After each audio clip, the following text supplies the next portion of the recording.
Hey guys, welcome back to the channel. I hope you all had a fantastic holiday period with your friends and family, but now it's time to get back to work and get the ball rolling for next year. In this video, I'm going to be sharing my full investing plan going into 2022. I'll be going into detail about how I choose businesses to invest in, and I'll also be talking about the super investors that have really influenced my investing style. And at the end of the video, I'll be doing a portfolio update and showing you guys exactly what I'm holding going into the new year. If you enjoyed the video, please consider hitting that like button and subscribing to the channel. So let's get into it. When it comes to investing in stocks, there's really two ways to go about it. You can do lots of work and choose your own companies to invest in, which is known as active investing, or you can invest in the entire market without doing any work, which is known as passive investing.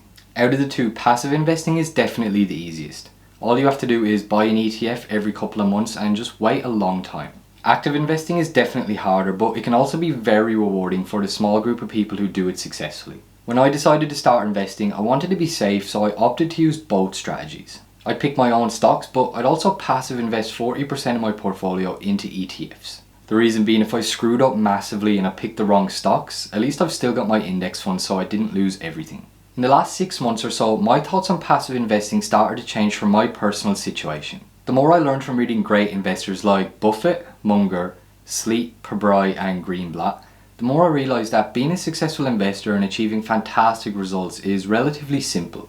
Not easy, but simple. As time went on, I realised that if I wanted to achieve 15 or 20% annual returns, then it didn't really make sense to have 40% of my portfolio in ETFs that were going to deliver at most 10% a year. They were performing really well at the time, so it was a really hard decision, but after careful consideration, I decided to sell both my index funds and move all of my portfolio into 4 businesses. If you're wondering why I'd go through so much extra effort just for a small 5% difference in returns, let me show you the difference that 5% can make on a compound interest calculator. If we invested $10,000 and it generated a 10% return a year, if we let it compound for 20 years, it would grow into $67,000. Not bad at all. Now let's change the return to 15% and see what happens. The same $10,000 compounded over 20 years at 15% turns into $163,000. If I somehow manage to achieve 20% returns like Buffett and Nick Sleep. So as you can see, 5 or 10% difference in return over a decent time period makes a pretty big difference in your total return. Now I know you're probably thinking getting 15 or 20% returns or even beating the market is impossible for little guys like us. In fact, you've probably heard the phrase, most professional investors or active investors fail to beat the market. There is some truth to it, but there is a lot of myths put out there by the financial industry when it comes to beating the market. It's not that these guys are geniuses so much. I mean, you could do the same thing if you do what they do. It's just that they do it with billions of dollars, which is hard, okay? But doing it with a few million, Warren once said, if I only had a few $1,000,000 to invest, I could crush the market. I think I'd be doing 50% a year in this market. So the idea that you can't beat the market is nonsense being taught to you by people who don't even want to try. They just want to diversify. They're sales guys. They don't know how to beat the market. So let's just go for a simple plan here maybe. Because the people who do beat the market do have a simple plan. It's a simple proven path that you go down with discipline and patience once you learn how to do it.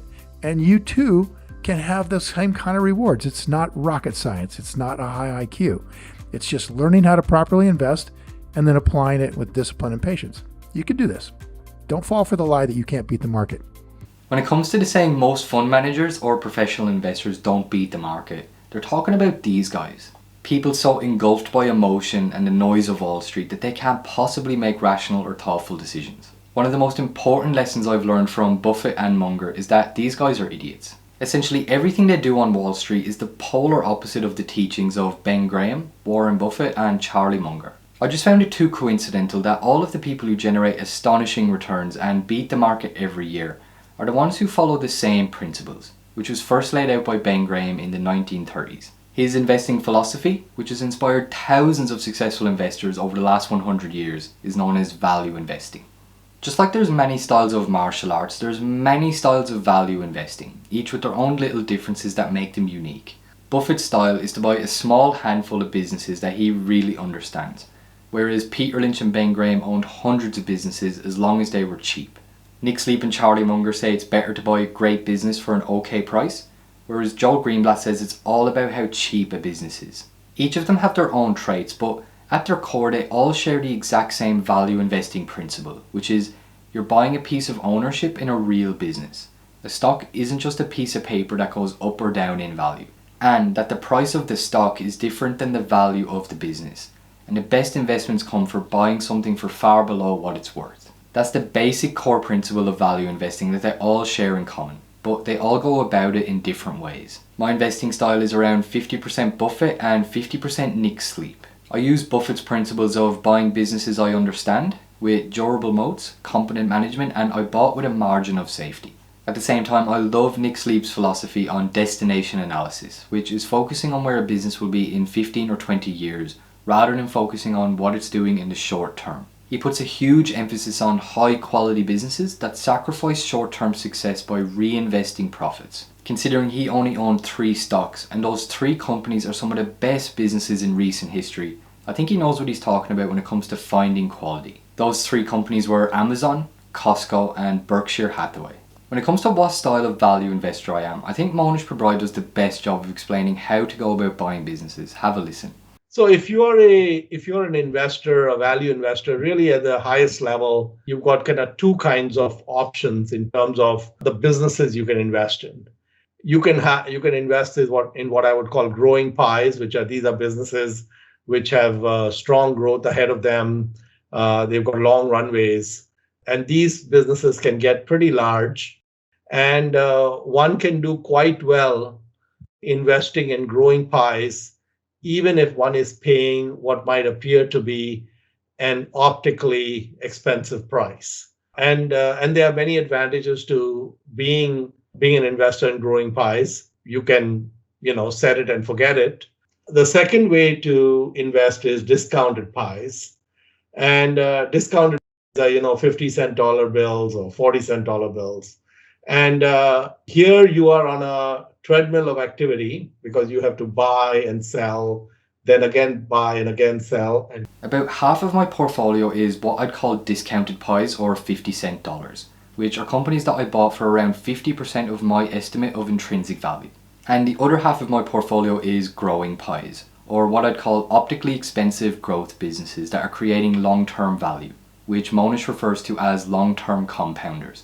One of the main things I learned from Mohnish during this interview in particular was how he can chop and change styles depending on what's happening in the market. If the market's going great and interest rates are low, he says growing pies are better. If the market's choppy and things are bad, then he just goes back to buying 50-cent dollars. I use both styles, but I tilt slightly towards the long-term compounders. I like the idea of buying a high quality compounder and just letting it ride for 15 or 20 years without having to do much. If you only buy discounted pies or 50-cent dollars, every time your 50 cent grows to $1, you have to sell it and find another one to invest in. My plan for this year is just to build up cash and wait for an opportunity, although I'm always hunting for a good long-term compounder. I also plan on setting aside a little bit of cash just in case the market crashes. Now that's not a prediction and I have no idea if the markets will crash this year or not, but I just think it's a good idea when markets are at all-time highs to have a little bit of cash set aside just in case. It'd be pretty annoying if hypothetically there was a massive market crash and let's say Tesla crashed from $1,000 a share to less than $100 a share,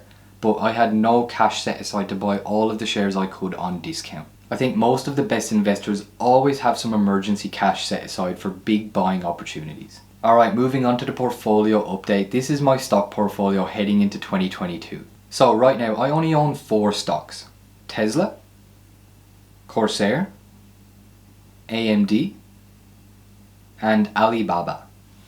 I do have a tiny bit of cash in Bitcoin and in an ARK ETF as well, but it's so small that I don't really count it in my main portfolio.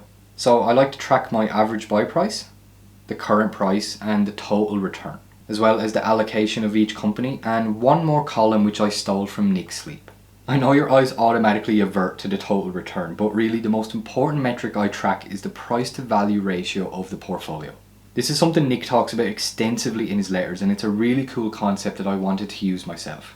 Instead of focusing on increasing your returns, which is kind of out of your control, Nick says he focuses on lowering the price to value ratio of his portfolio, which is in his control. If you buy businesses for less than their value, especially long-term compounders, it lowers the price to value ratio and increases your chances of success. So these figures are just estimates based on how much I think the companies are worth, but based on those assumptions, for the entire portfolio I only paid 56 cents for a dollar worth of value.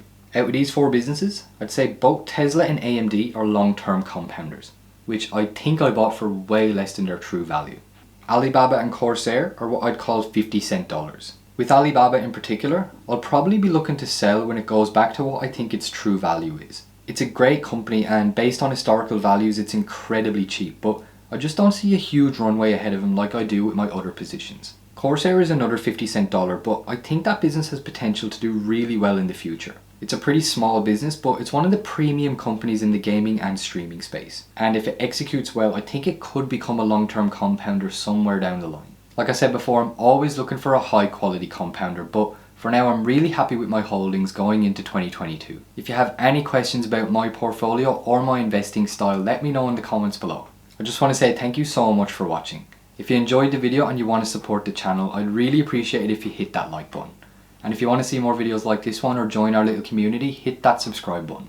If you're still not satisfied, I'll put another video up in the corner that I think you'll find interesting. So that's it for this video. Let me know in the comments below what your plans are for the new year. Are you more of a Munger and Sleep style investor who focuses on quality? Or are you more like Graham and Lynch looking for those 50-cent dollars? If you're new to investing and you want to know my full investing framework from start to finish, which was basically stolen from the greatest investor alive, Warren Buffett, then I made a full 4-part series where I take you step by step through the entire process. If you're interested, I'll link part 1 in the description box below. And as always, this video is not financial advice. Please always do your own research before making any investment decisions. Thank you again so much for all of your support, and I'll see you guys in the next time.